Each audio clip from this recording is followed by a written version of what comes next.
Javi, ¿cuál crees que es el futuro? ¿Cuál crees que es el camino, además de la inversión en mejoramiento genético, que es el trabajo que se viene haciendo actualmente a nivel regional?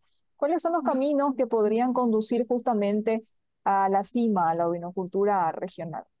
Es una excelente pregunta. No sé si voy a estar a la altura de poder responderla completa, pero voy a hacer el intento. Yo creo que la etiqueta de la carne ovina tiene que existir, primero. El segundo paso para acompañar esa etiqueta es pensar en las porciones, en que vos tengas que apuntar a un público urbano que es el que te va a mover la aguja.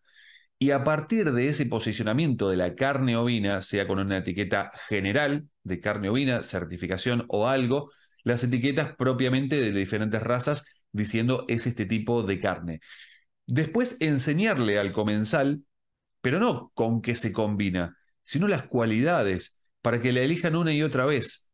Y el futuro está en potenciar las razas y trabajar las razas, sea cruzas terminales o la raza pura, no hablando del pedigree, sino que sea netamente la raza, llevando a el máximo potencial. Es decir, supongamos, un Dorper es un animal que te da en menos de 6 meses, porque siempre hay que pensar en el cordero pesado precoz por las características de la carne, estamos hablando de menos de 6 meses. ¿Cuánto te da la carcasa o cuánto te da animal en pie? ¿Te da 80 kilos de animal en pie, 60 kilos de animal en pie? Bueno, llévalo a ese máximo, trabájalo bien, que la carne tenga las mejores características y esa carne sola gana mercado.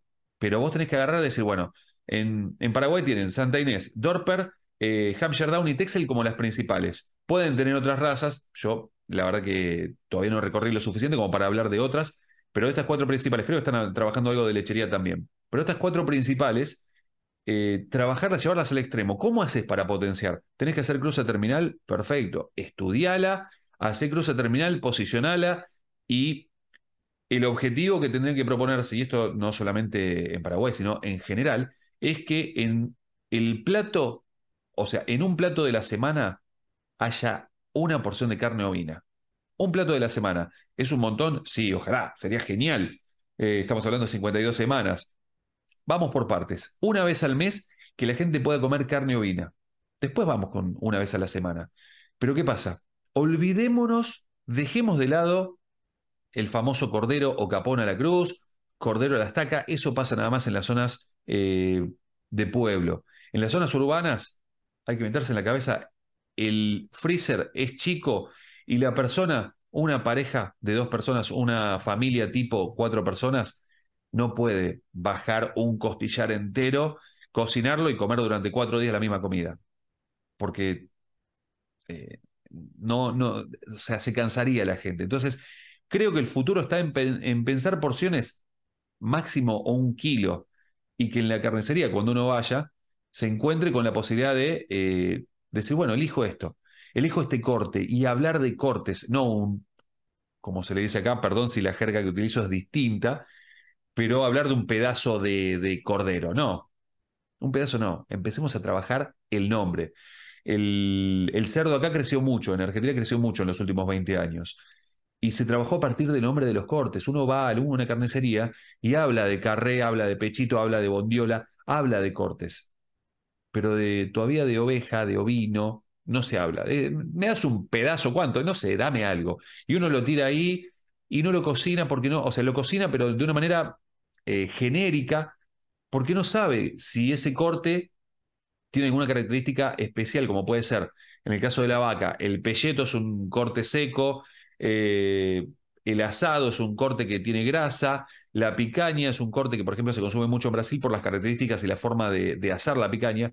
Entonces, al conocer la carne, uno puede prepararla mejor y no tiene que ir a un restaurante de elite donde te dan una porción gourmet y nada más y te rompen el bolsillo. No, en la casa también se puede hacer. El tema es conocer la carne y no tirar un corte al horno o a la parrilla y nada más. Creo que el camino es ese. Para mí el futuro está ahí. Y no solo para lo que es el consumo interno, sino que en Estados Unidos, por ejemplo, exporta mucho Nueva Zelanda hacia Estados Unidos carcasas y las carcasas rondan los 24 kilos promedio. Una carcasa de 24 kilos significa que el animal en pie tiene que tener entre 50 y 57 kilos, 60 también, porque el rinde no siempre está dando el 50%. Entonces, hay que pensar en animales para pensar en un mercado externo como Estados Unidos, que es un mercado muy demandante, o si uno quiere pensar en Europa, que también tiene estándares muy altos, hay que pensar en animales pesados precoces, cordero pesado precoz. Puntos muy importantes, disponibilidad principalmente, educación, educación en general, en lo que tiene relación con los cortes de carne, pero también otro punto no menor es la accesibilidad, porque tienen que ser cortes y tiene que ser una proteína accesible para todos, no solamente para cierto rango de la sociedad, para cierta gente de cierto estatus, porque ahí también se complica cuando queremos tratar de hacer como que la educación inclusiva en ese sentido, porque creo que también quizá podría haber gente que no tiene recursos para comprar cortes que quizás son excesivamente caros, ¿verdad? Entonces hablamos de Ujú. disponibilidad y hablamos también de accesibilidad para todos. Sin duda alguna, cuando hablamos de esos temas de la accesibilidad, hay que ver las distancias, por ejemplo, porque obviamente cuanto más distancia hay, más combustible o más logística directamente, y esos gastos de logística encarecen sin duda alguna a los cortes. La disponibilidad de frigoríficos cercanos es importante también. No siempre hay que tener un frigorífico que sea majestuoso o tratar de entender cómo aprovechar, porque en conceptos de exportación, cuando uno habla de un container, por ejemplo, uno manda un container y si ordena bien los objetos, cual Tetris, si pensamos en un juego que nos enseñó a ordenar bien las cosas, mientras menos aire hay en ese container, mejor es. Al mismo tiempo tenemos que tener en cuenta que para que se mantengan bien frías las carcasas tiene que haber circulación de aire, pero es muy caro, escuché este concepto una vez y me encanta, es muy caro mandar aire, enviar aire. Entonces hay que pensar la forma de trasladar y no encarecer o encarecer lo mínimo posible para que eso sea por el lado, desde el punto de vista de logística, no le incremente mucho los costos. Por otra parte, si un productor puede aumentar lo que se llama la señalada, es decir, los animales que ya los tiene marcados, identificados, los que pasaron los primeros 2, 3 meses, hasta que en el caso del descole, por ejemplo, ya se toma en cuenta ese animal, si se aumentan los índices de señalada, ahí empieza a tener el mismo establecimiento una mayor capacidad de provisión de carne.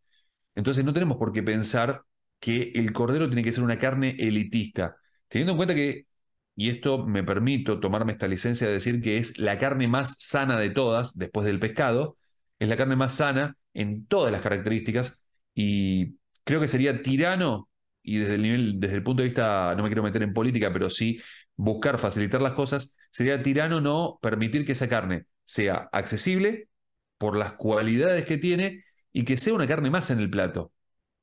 Y a partir de ahí, empezar a analizar que cada uno tome la decisión, pero que uno pueda llegar a la góndola, llegar al mostrador y decir yo elijo tal carne y no, no me queda otra opción que elegir esta carne porque del resto no hay.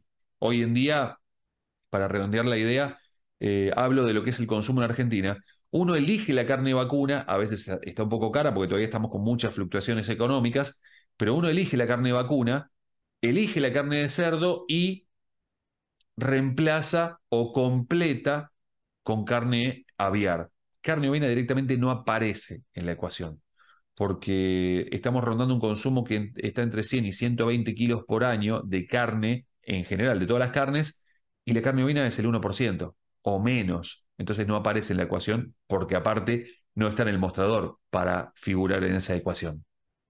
Javi, como siempre, impecable. Un placer escucharte y un placer tener un poquito de este análisis con relación a este sector tan importante y siempre en crecimiento, no solamente a nivel nacional, tanto en tu país como en el mío, sino a nivel regional, en el mundo entero. Yo te agradezco mucho y seguramente ya vamos a ir hablando más adelante para ir desarrollando también otros temas. Para mí es un placer, te agradezco la posibilidad de estar en esta pantalla. Hay mucha gente que me comenta de las notas que ven tuyas porque abarcás mucho. No te cerrás en un tema, abarcás mucho y lo haces muy bien. Así que aprovecho para felicitarte por los logros hasta el momento y los que se vienen, que sin duda alguna van a ser mayores. Así que gracias por este espacio.